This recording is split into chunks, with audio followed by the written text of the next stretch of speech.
तो हेलो नमस्कार और बहुत बहुत स्वागत है आप सभी का शौर्य भारत डिफेंस योद्धा यूट्यूब चैनल पर।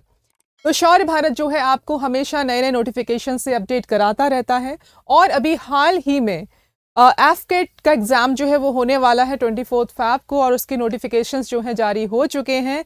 यानी कि भारतीय वायुसेना ने कुछ पोस्ट जो हैं वो निकाली हैं। देख लेते हैं फटाफट से वो कौन कौन सी पोस्ट हैं। तो पहली पोस्ट है फ्लाइंग ब्रांच के लिए, दूसरी है ground duty technical and non technical के लिए, और इसके लिए जो एनसीसी वाले बच्चे हैं वो भी अप्लाई कर सकते हैं, उनको एक स्पेशल एंट्री मिलती है इसके लिए।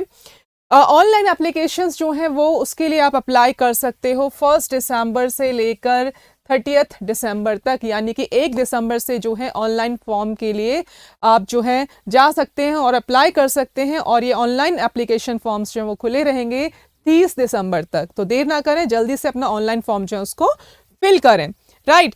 दूसरी चीज़ ये है कि इसके लिए मैन एंड वुमेन यानी कि महिला और पुरुष दोनों ही इसके लिए अप्लाई कर सकते हैं, और इसका जो एग्ज़ाम होने वाला है वो 3 डेट्स में होगा, यानी कि 24 फरवरी, 25 फरवरी और 26 फरवरी को।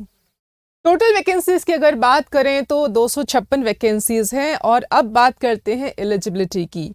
ठीक है, तो फ्लाइंग ब्रांच के लिए अगर हम बात करें तो फ्लाइंग ब्रांच वालों के लिए 20 से लेकर 24 साल का होना ज़रूरी है 1 जनवरी 2024 तक।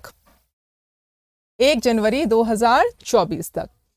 ग्राउंड ड्यूटी टेक्निकल और नॉन टेक्निकल ब्रांच के लिए भी 20 से लेकर 26 साल का होना ज़रूरी है 1 जनवरी 2024 तक। मैरिटल स्टेटस की बात करें तो कैंडिडेट जो है वो अनमैरिड होना चाहिए। साथ ही आपका जो स्कूल सर्टिफिकेट है, यानी कि आपने कहाँ से 10th की है, कहाँ से आपने 12th किया है, आपका वो सर्टिफिकेट्स का होना भी आवश्यक है, जिससे कि आपका जो बर्थ डेट है उसको मैच किया जा सके। क्योंकि आपके 10th की मार्कशीट या 12th की मार्कशीट के बेस पर ही आपका जो डेट ऑफ बर्थ है उसका वेरिफिकेशन किया जाएगा। चलिए अब बात करते हैं एजुकेशनल क्वालिफिकेशंस की।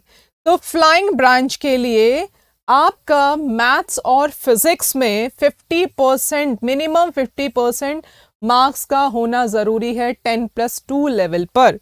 राइट। उसके अलावा ग्रेजुएशन अगर आप कर रहे हैं तो मिनिमम 3 साल की ग्रेजुएशन होनी चाहिए विथ 60% मार्क्स। मिनिमम बात हो रही है यहाँ पे, मिनिमम 60% मार्क्स के लिए। और उसके अलावा अगर आपने बीई या बीटेक की डिग्री ले रखी है तो उसमें भी मिनिमम 60% मार्क्स का होना आवश्यक है। साथ ही अगर कैंडिडेट जो है वो section A and B examination of associate membership of institution of engineer से जुड़ा हुआ है, या उसने एरोनॉटिक्स सोसाइटी ऑफ इंडिया से उसने अपनी एजुकेशन करी है, तो उसमें भी मिनिमम 60% मार्क्स का होना आवश्यक है। Next, ground duty technical branch. Ground duty technical branch के लिए आपको जो भी, यानी कि जो भी कैंडिडेट है उसको मिनिमम 50% मार्क्स होने चाहिए in physics and maths at 10+2 level, या फिर उसने ग्रेजुएशन की होनी चाहिए, लगभग 4 साल की, मिनिमम 4 साल की डिग्री उसको ग्रेजुएशन में होनी चाहिए।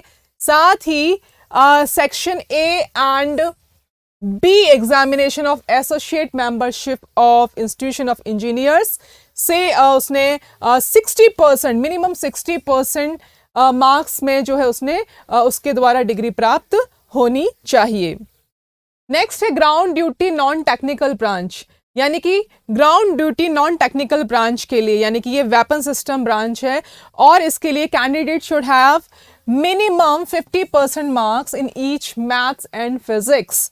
ठीक है, एट 10+2 लेवल। साथ ही ग्रेजुएशन उसका होना चाहिए 3 इयर्स डिग्री वाला कोर्स, जिसमें कि मिनिमम 60% मार्क्स जो हैं उसके होने चाहिए। और साथ ही बीई या बीटेक डिग्री जो कि उसने 4 साल की डिग्री प्राप्त करी है उसमें भी मिनिमम 60% मार्क्स का होना आवश्यक है। टेक्निकल वाले बच्चे जो हैं उनके लिए एक स्पेशल एग्जाम जो होता है वो भी उनको क्लियर करना रहेगा। और साथ ही आपको कैसे अप्लाई करना है, तो अप्लाई करने के लिए आप इनकी जो वेबसाइट है https/careerindia indianairforce.cdac.in और https:/fcat.cdac.in पर जाकर आप अप्लाई कर सकते हैं, जिसके लिए आपका आधार कार्ड जो है वो मैंडेटरी है। तो बाकी की डिटेल्स के लिए जो है आप इनकी वेबसाइट पे जाएं, वहां आपको सारी डिटेल्स मिल जाएंगी। और देर ना करें, क्योंकि 1 दिसंबर से जो है ऑनलाइन एप्लीकेशन स्टार्ट हो रहे हैं, जो कि 30 दिसंबर तक रहेंगे। तो फटाफट से अपने जो ऑनलाइन एप्लीकेशन फॉर्म्स हैं उनको फिल करें। और इसी तरह की अपडेट्स के लिए हमसे जुड़े रहें शौर्य भारत डिफेंस योद्धा यूट्यूब चैनल के साथ। जय हिंद, जय भारत।